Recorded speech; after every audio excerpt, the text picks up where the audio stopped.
Mali ba yung niraran ko dun sa Facebook page ko? Ako lang ba ang nagagalit sa mga ganon? No? Para sa akin kasi unfair yun sa mga gustong ano eh, alam mo yun, makasave din, makamura ng bigas. Hindi lang naman sila yung gustong bumili, marami. Tapos bibili ka ng sandamakmak, edi marami nang nawalan, di ba? Yun!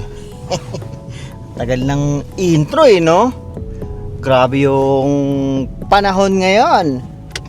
Merong Orpros. Saka tignan nyo naman yung paligid.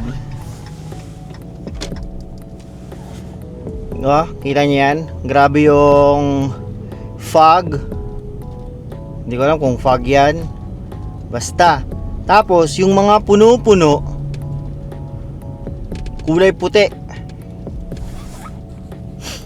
Yung misis ko, naiwan niya yung telepono niya. So, gusto niya raw sana mag-picture-picture kanina. Kung kailan daw maganda yung yung lugar, hindi siya maka-picture. Pero yon, ayos naman. Hindi ganun kalamig yung panahon ngayon. Saktuhan lang. Medyo lang tayo. Mainit ang panahon. Mukha lang yan malamig pero -8 nga lang. Hanap na yan. Nakakapagtaka lang yung itsura ng paligid. Akala mo sobrang lamig pero hindi. Medyo hot pa nga eh. Medyo hot. Hindi mo na kailangan ipainit masyado yung sasakyan. Grabe yung fog, no? Simula pa kaninang madaling araw tong ganito. Yung yung ganitong itsura ng lugar. Pero ang maganda kasi sa ganito, pag kayo nag-fog, yung mga puno-puno, yung mga sanga-sanga ng puno, may mga alam mo yun, parang may mga snowflakes yung mga niya. Ang ganda tignan. Yung misis ko gusto mag-picture, sabi niya, kung pagkatid ko sa kanya, ay yung telepono ko, malilate na siya. Hindi na namin nabalikan. Sabi ko, gusto mo daling ko sa'yo? Wag na raw. Tapos kanina, nung nag-lunch siya, may message ako. Sayang naman kung kailan maganda yung panahon, hindi ko dala-dala yung cellphone ko para makapag-picture. Baliw. Hindi alam kung anong gusto no? Pero, okay lang. Yung mga anak ko kanina, simula na ng klase nila. Yung panganay ko, sumabay sa nanay niya, hinatid ko. Sabi ko, sigurado ka, hatid ka. Kasi pagka hinatid ko siya ng maaga, parang sarado pa yung school nila. Yung pasok niya, 8:30 pa. Hinatid ko yung nanay nila 7:45, sumabay na. Bahala ka. Pagbaba ko sa kanya sa sasakyan, wala pang katao-tao. Ngayon ko malalaman kung talagang siya, pinapasok siya sa school nila. Magsusundo lang tayo sa aking Mrs. Naka 4-wheel drive ako.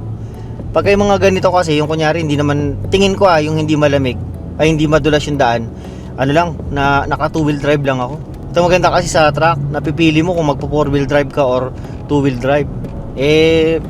Para sigurado, pino 4-wheel ko na lang. Sabi nila, hindi ko alam, yung sa mga naka truck or naka 4-wheel drive, mas malakas ba pagka pino 4-wheel drive mo yung sasakyan o kumpara sa naka 2-wheel drive lang? Comment nyo sa baba. Pero mas mas maganda kasi pag naka 4-wheel drive pagka yung ganito. Pag hindi ka sigurado kung madulas o hindi. Ang hirap pag kayo nag-fishtail yung yung sasakyan mo, hindi mo siya makontrol. Nangyari na sa amin yun nung papunta kami sa may Tim Hortons ng misis ko. Papasok kami sa may sa may bandang Canadian Tire. Pag ganun ko, halos umiikot na Buti na lang wala kaming kasalubong, wala rin kaming katabi. O nga pala, meron akong pinost sa sa aking FB page na yung kasi dito ngayon simula last week pa nag-sale ng bigas. Kasi dito sa Canada nagse-sale yung bigas. So, okay lang 'yon, nag-sale, 'di ba? Wala nang problema.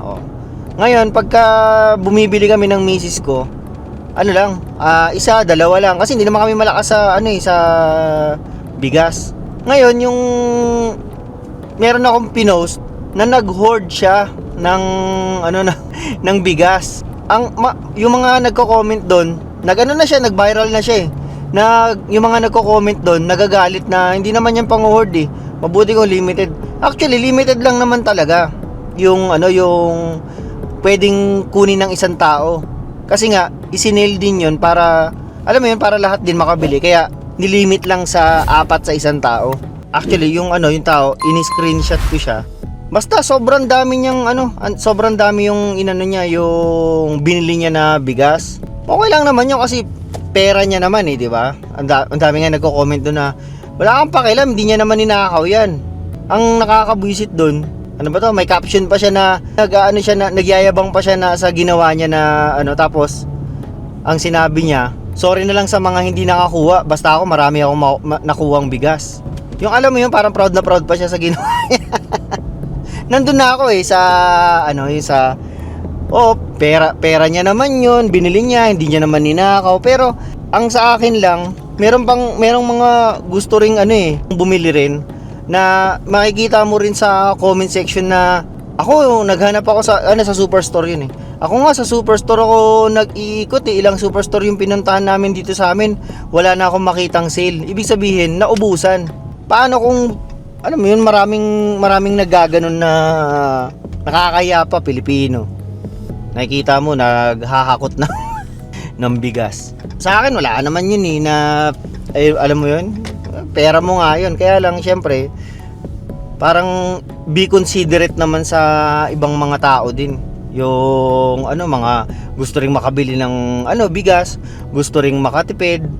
Ang sinasabi nung mga comment doon, inggit ka lang. Dapat nagising ka ng maaga, bumili ka. Hindi naman ako naiinggit, hindi naman ako nag-hoard nakabili naman tayo.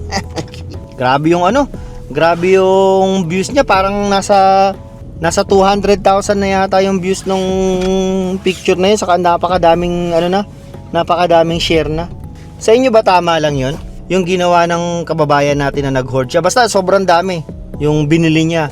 Tapos tama ba yun na bumili siya ng marami? Kung pera niya ba yun o sa tingin nyo panglalamang sa ibang tao? Sa akin kasi parang unfair yun yung ganun Kaya ka nilimitahan sa isang store para hindi gawin ng karamihan yung ganun Mamaya ko na lang itutuloy at nandito na yung misis ko. Yun, nasa bahay na kami. Tingnan nyo naman yung yung sinasabi ko sa puno. Punong-puno ng snow. Tapos nilagay ko yung doon yung cookie house. Ang taas na kasi ng snow pero yun lang. Sa tingin nyo, mali ba yung niraran ko doon sa Facebook page ko? Ako lang ba ang nagagalit sa mga ganon? No?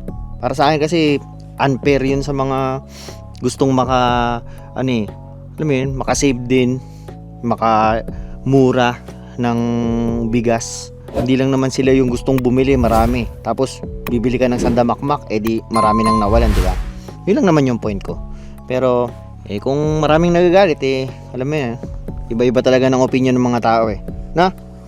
Sige na, at ako'y papasok na sa bahay, malamig na. Like, share, subscribe, mga alam nyo na yun hindi na pa alam.